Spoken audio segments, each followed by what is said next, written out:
Posebnosti tega poklica zahtevajo predvsem osebo, ki je natančna, ki ima rada lep izdelek, ki se ne boji izobraževanj, ki so v tem poklicu nenehna in stalna, ki ima izziv vozilo, ki je bilo karambolirano, poškodovano, postaviti, spraviti spet v stanje, kakršno je bilo pred poškodbo.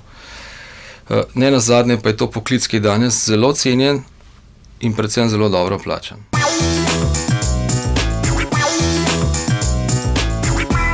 Za dobrega avtokaroserista je pomembno, da je dokaj natančen, ročno spreten in ne takoj zadovoljen z rezultati svojega dela, da jih tudi preveri za sabo in da zadevo res izpelje tako, kot mora biti zastavljena v začetku. Začne se na osnovnih operacijah, na ravnanih pločevine, krivljenih, varjenih z osnovnimi kosi ravne pločevine. Dijaki rabijo dobiti občutek, kako se materiali obnašajo, na kakšen način se jih spaja, kako se jih ravna, krivi in reže. In ko so te osnovne vaje z materiali obvladane, se postopno prehaja na dele karoserije oziroma na dele vozila in te iste postopke izvaja v praksi. S časoma, skozi prvi, drugi in tretji letnik se vsa ta znanja osvoji in preide na to karoserijo, ki smo jo prej omenjali in smo povedali, da je zelo zahteven del vozila in dijaki imajo tukaj možnost se naučiti delati, popravljati tehnološko zelo zahtevne izdelke, kot so današnja vozila.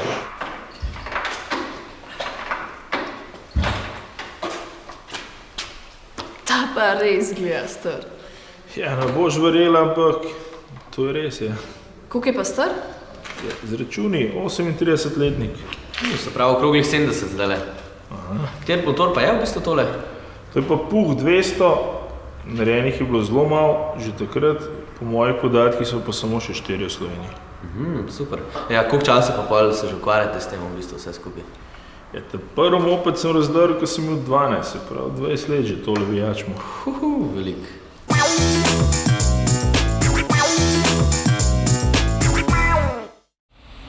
Z razvojem avtomobilske industrije se je spreminjala tudi dejavnost avtokaroseristov. Dokler proizvodnja še ni bila serijska, so nadomestne dele karoserij izdelovali po naročilu in so pločevino krivili, da bi obnovili iztrošeni del. Danes pa je vedno več delov karoserij plastičnih, zato je tudi tehnologija popravil drugačna. Že od nekdaj pa so avtomobile tudi barvali, najprej z nitrolaki, ki so bili slabo obstojni in so hitro zbledeli ali prerjaveli, zato je bilo treba barvo pogosto obnavljati. Razvoj sintetičnih ali sintolakov, ki so se uporabljali 30 let, pa je povečal obstojnost, a je bil zdravju škodljiv. Zato se v današnjem času uporabljajo akrilni laki na vodni osnovi, ki so najbolj obstojni in ustrezajo vsem normativom Evropske unije.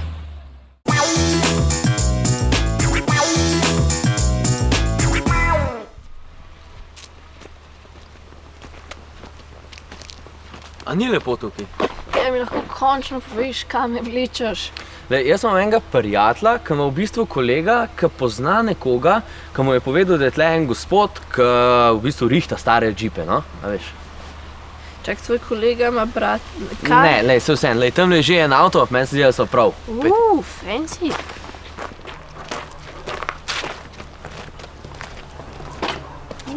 Dober dan. Dober dan. Zdravo, Luka. Mira. Zdravo. Kaj pa vi popravljate tlele nekaj? Mali zdaj mi lučno gre in da pa čem provat kaj je. A ja, sam lučno dela, drugače pa to v voznem stanju? Ja, zaenkrat še. A vi prav zbirate take stare avtomobile pa jih popravljate ali kako? Ja, naprimer tale džip, je gospodar, ga je mislil dati že na odpad. In pač sem se odločil, da ga bi še enkrat, da ga bi restauriral in pustil pri življenju. Aha, se pravi, vi v bistvu teke stare avtomobile, ki so že res čisto na odpad, jih toliko zrihtate, da se pa lahko z njimi voz? To je lahko. Lahko pa dokler je takšen tudi provasta in se z njim piljasta. Gre v lahko se pele? Ja, lahko. Super. Wow! No, viš, tega prežiješ. Aha, tako da. Zdaj pa? Zdaj pa kot le vžigi. Še enkrat. Zdaj bo. Še enkrat. zdaj. Ja. Malo bolj. Tole. Sprav. No, zdaj pa kar počasi, ja.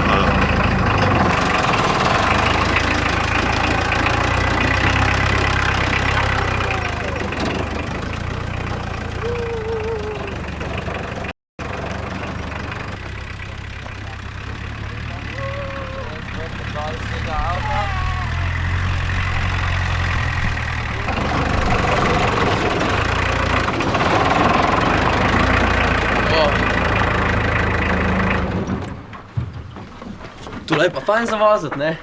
Mislim, malo je težko, ni tako kot današnji avtomobili, ampak je, ne?